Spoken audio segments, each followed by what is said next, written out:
Hello. You'll have to excuse me. I have a little spring cold and my voice keeps going, so this will probably be a little shorter than usual. Um, and excuse my bad hair day. I don't have the energy today. So, okay. What's cooking in your neck of the woods? I feel, well, today I don't feel wonderful, but I do feel wonderful in terms of spring and things coming back to life again. And I'm hoping we all come back to life again. Um, and trying to really just focus on what's happening in our personal arena. Still sending prayers out for the bigger picture and everything that we're going through in one way or another. All these earth changes and different things that are happening. But looking at our personal life, what haven't you been able to do all winter that you've been waiting until you can open the windows up and do a little spring cleaning? And I mean it in many ways, getting rid of old energy,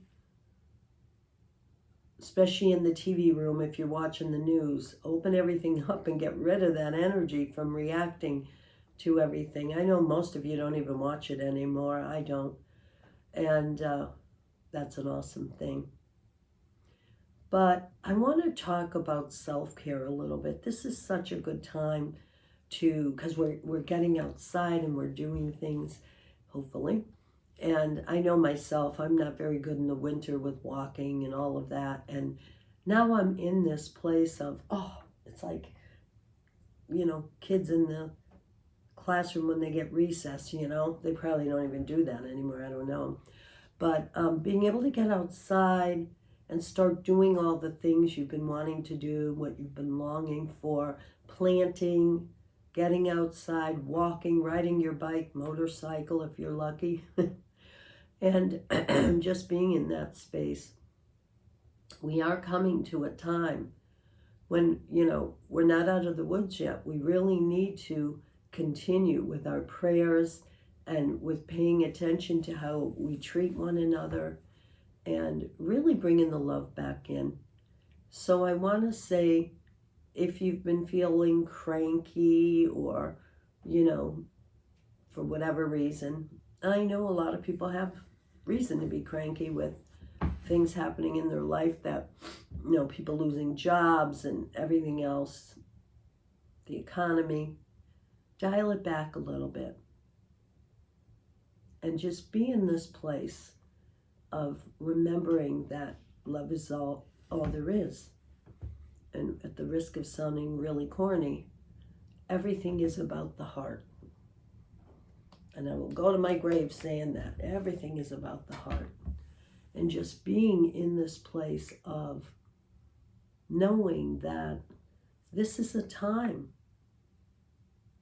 when we are going to continue to move forward. We're faith keepers. Think of the word, faith keepers. We want to move forward knowing that we have to keep the faith, because if we don't, then the snowball effect, starts happening, and then you can't expect everyone else to do cleanup. You can't expect to say, well, she's been doing this longer than me, or he's been doing this and he knows better, so I'll let him take care of it. No. Everybody has to do their part. And so this is a time when you really want to step it up and be in a place of doing your part, whether it's meditating every day so you're in a better place. I know I talk about this a lot, but it has never been more necessary than now. As I talk to the galactic federations of light and the different beings, they keep persisting on this, that this is a time for us to really open up and continue to grow and bloom, just like the flowers. You don't want to go home to the other side when your life is over here and then find out, oh crap, I was supposed to be working on X, Y, and Z, and I didn't do any of it. And I agreed to do it. Remember, down here, we get distracted by all the shiny things. But we need to be in a place of recognizing our duty as a light worker. Not everybody is awake on this planet. So we need every single one of you to be awake and alert and start spreading the light in whatever way you can. Those of you that are in different companies that you still go to work, imagine that you're like a crystal and you're sending that energy and light out to everyone in the company. I assure you, you may not think you're doing anything, but if you could see at an energy level, you would see you are. You never know how you affect or infect someone. I know I hear all the time from everybody about the crazy drivers. And I'm like, yeah, there's a lot of crazy drivers out there if you want to focus on that. I just pull over and let them go by. It's like, if you're in that much of a hurry, I'm not. Go. And, whatever. We're not here to control anyone else. We're here to offer a hand and not add to all the confusion down here, not add to the darkness. We want to be in the light. And I've said it before, but the masters always tell me this. Live your life as if Jesus, Buddha, Mother Mary, whoever you believe in, is standing right next to you. You wouldn't do half the things that is going on in this world. You would be in a place of respect and thinking twice before you do something that you shouldn't be doing. And I know, but many say, well, why does it have to be us? Well, guess what? You've trained for this many eons of time. We stood in line to be here right now at this exciting time. And I'll tell you what, I'm not going home with my tail between my legs. I'm here to see it to the end and do whatever I can do to make this world easier for the next generation and the next generation. It drives me crazy when I hear people say, well, I'm not going to be around. Well, isn't that a little selfish to be thinking? And guess what? You might be. You might recycle and come back. Don't you want to be in a better place? We want to live. So when we come back, we have the new earth here, where there's peace on earth and people working together. It just brings me to tears when I think about it. And this is not some fairy tale, folks. This is going to happen, whether it happens in our lifetime or someone else's. It is going to happen. It's been written. They talk about it. The guides, the teams, they talk about it. It's going to happen. It's just a matter of the timing. So don't you want to be on the winning side? And I shouldn't say winning, but you know what I mean. The one that's trying to help, assist, instead of the one that's causing more chaos. And we're responsible. Once we know about the energies, we are responsible for them. And then I think we're going to have a magical time here. Which brings me to my cup that I love that my granddaughter gave me. It's fading off here, but it says, create a life you love. Spirit doesn't want you working at some job you hate, being in a relationship just because you don't want to be alone. Spirit doesn't want any of that. You are here for, well, I'm going to say one purpose, but it's not true. You're here for more purposes. But on the personal level, you're here to find joy. So whatever brings you joy is what you should be doing. On the bigger scale, you're here to help birth the new earth. And if you don't know what that is because you've never been exposed or had that conversation, I'm happy to talk to you about it. Reach out to somebody who does know. It's an exciting time, folks.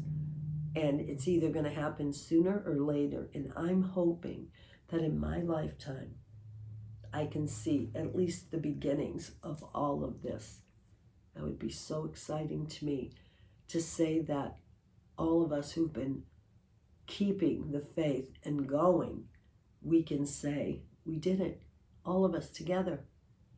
We created this. We know the power in numbers, and we've got the numbers. So every day, look at what can you do to bring more light into the world. All right, I'll stop my preaching. So we're going to start with Oracle of the Seven, up and coming week.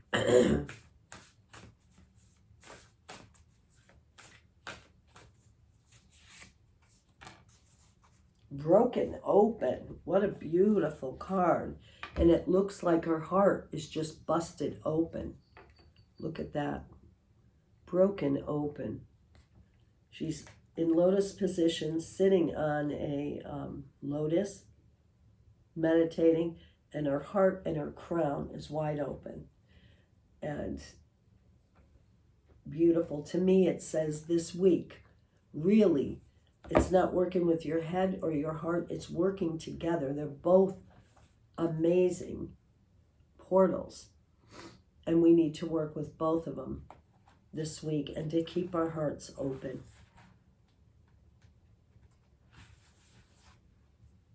The gift of grief.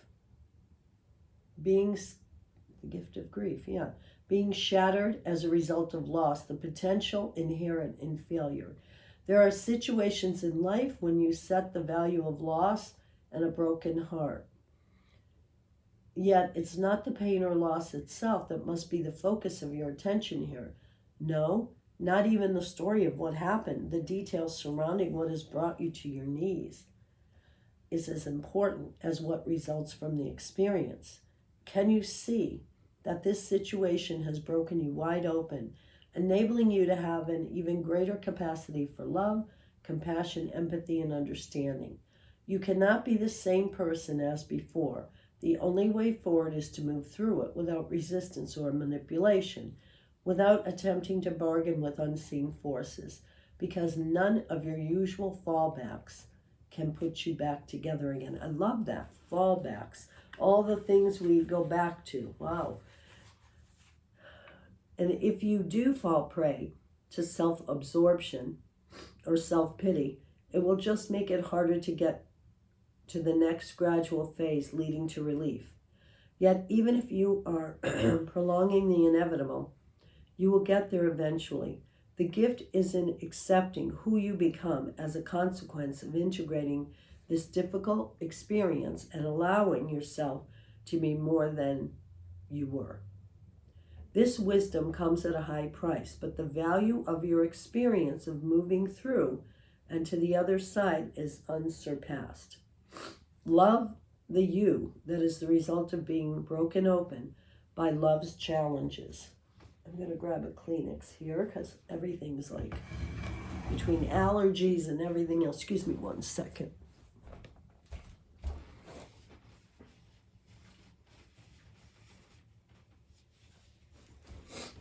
Okay, so what is that about?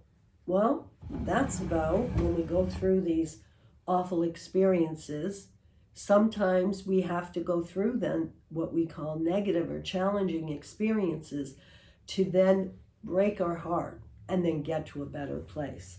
How many times have you gone through something that you thought was the actual worst experience in your life, that on the other side of that, something wonderful was waiting for you? If I never got divorced, I wouldn't have met my soulmate over here. If I didn't get fired from that job, I wouldn't find my life purpose, those kind of things, and being grateful for them and knowing that this too shall pass, right? We're not in them forever, thank God. This one's Secret Language of Light. What do you want to tell the group for the upcoming week? Soul family. So this is always about being connected. Look at that beautiful card. And you may not know, but we travel with our soul family over and over again, lifetimes, and we just mix up the roles, we just change up the roles, and it doesn't mean this is your biological family. Some may be, but the people you choose to be in your life, the people that are closest to you. So this is a beautiful display of light just pouring out, being aligned. It says, your soul family wants you to know how much you are loved and how well you are doing. Your soul family consists of other souls that have similar values and ideas to you.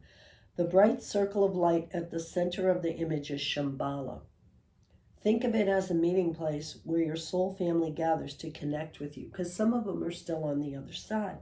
When you ask a question, its energy vibrates throughout the universe, bringing souls and their light beings to Shambhala to share responses and information. They are overjoyed to connect and co-create with you. Your questions and experiences on earth move you and them to an expanded awareness about love, life, and purpose. If we go back far enough in time, there was a point when all was connected, where we were all one. As time progressed, the energy was released and the source was separated. We all originated from one source, so whatever form the members of your family take, you will recognize them because they are a part of you. We know it in our hearts when we encounter a member of our soul family, even if we can't explain it. We often refer to this as the meeting of a soulmate. Remember, a soulmate can come in many guises: lovers, friends, parents, child, or an animal, and turn up when you need to remember the love that you are. Oh, I love that. When you need to remember the love that you are. I've had that happen so many times with girlfriends or whatever. You just meet them and it's like, you can tell in the eyes, right? It's like, I know you, and you know immediately if it's a good thing or not. And sometimes they're quick just for the moment. I remember being in Virginia. I was there for a long weekend teaching, and I met this gentleman, and he was, maybe in his 20s. And I just knew there was a soul connection. I knew him. It's like, I really know you. And he wasn't at the level where he understood about all this, but he knew there was something. It's like, what is this, And it's like, oh yeah, I remember you. You and I went through a lot together over the lifetimes. So this is Sacred Traveler, Denise Lynn. Impasse. Reflect, redirect your energy.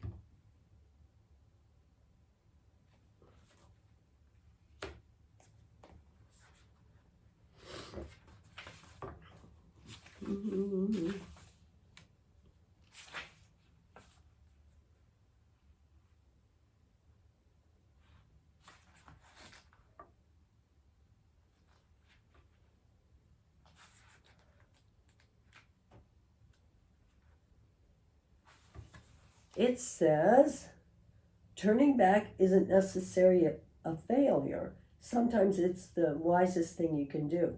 If there's an area in your life where there's an impasse, the universe is telling you to use this time to reflect and redirect your energy. And none of us like that. We want to plow through everything and move forward. Wisdom is knowing when to back down, turn around, and then let it go. There are times in life to break through barriers, and there are times to change directions. There is an area in your life regarding relationships, business, finances, health, or your life path that needs to be evaluated. Perhaps a new route is needed. Some of you know that, those of you that have been with me long enough know that many, many, many years ago, I had got involved with another woman to create this unbelievable thing in Belchertown, Mass, where we were going to have a family destination center. And we got it approved from the investors, and everything. And long story short, and then I started thinking, this is not something I really want, because then I would have had to sit there all day long, managing my part of it, coaching and all that. And I thought, that's not what's going to make me happy. And we had worked on this for years. My friend Elizabeth, who now since has moved, who was incredible at creating this. And then I held the energy for it. And then all of a sudden I'm like, I don't want to do it. And it was a multi-million-dollar project. And then I started pulling my energy out because I realized I don't want that. And lo and behold, everything went down the tubes and it didn't get passed by the town, even though we had the investors. And I knew, not to toot my horn, but I know I hold a lot of energy, and I knew that it wasn't the right time or the right way. Little did I know that years later Zoom would be created and you could reach people that way, but it just didn't feel right to me. And it was one of the hardest things I had to do, because this affected a lot of other people that were going to work there, that were people I knew that I was giving jobs to, and I just couldn't pull the trigger. If you don't think that was difficult, because it didn't just involve me, it was very difficult. But it shows me on the positive what I can create with my energy when it is in alignment. So, not a bad thing. Not a bad thing at all. All right, one more from the Star Temple. The storyteller, intention. I am the narrator of life. Love the artist on her cards. They're just beautiful. This is by Susie Cherub.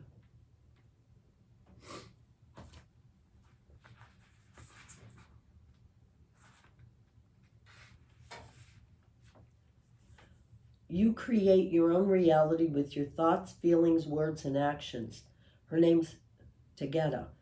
Tegeta reminds you to ensure yours are of a high vibe and intentional. Everything is interconnected. Cooperative and purposeful, you have the free will to create with your mission in mind. Exemplify your higher calling and divine mission with determination. Do not hypnotize yourself to create from your unconscious limiting beliefs. Be empowered in the sacred now to reconsider your accepted reality. Plan, reframe, and pursue. Boy, we've got two of those kind of cards. Impasse and this. Pause, reframe, and ensue. So the message this week is, no matter what you're going through, there are people in your life that are your soul family that can support you. And certainly your team supports you all the time. Look at all areas of your life and see what's not working. And don't be afraid to start again or to rip it up again and start over. When our ego gets involved, sometimes we're like, I'm not going to start over. I've done that with courses, created a course and scratched it before I even got it out of the gate. But that's where we want to be. We want to be really looking at, put my ego aside and look at everything else here. So, you've got a lot to do this week. Focus on you and what you're trying to bring forward, the new, what's something new that you can do for yourself now that spring has sprung. I love you all from the bottom of my heart, and thank you for your continued support. Bye-bye.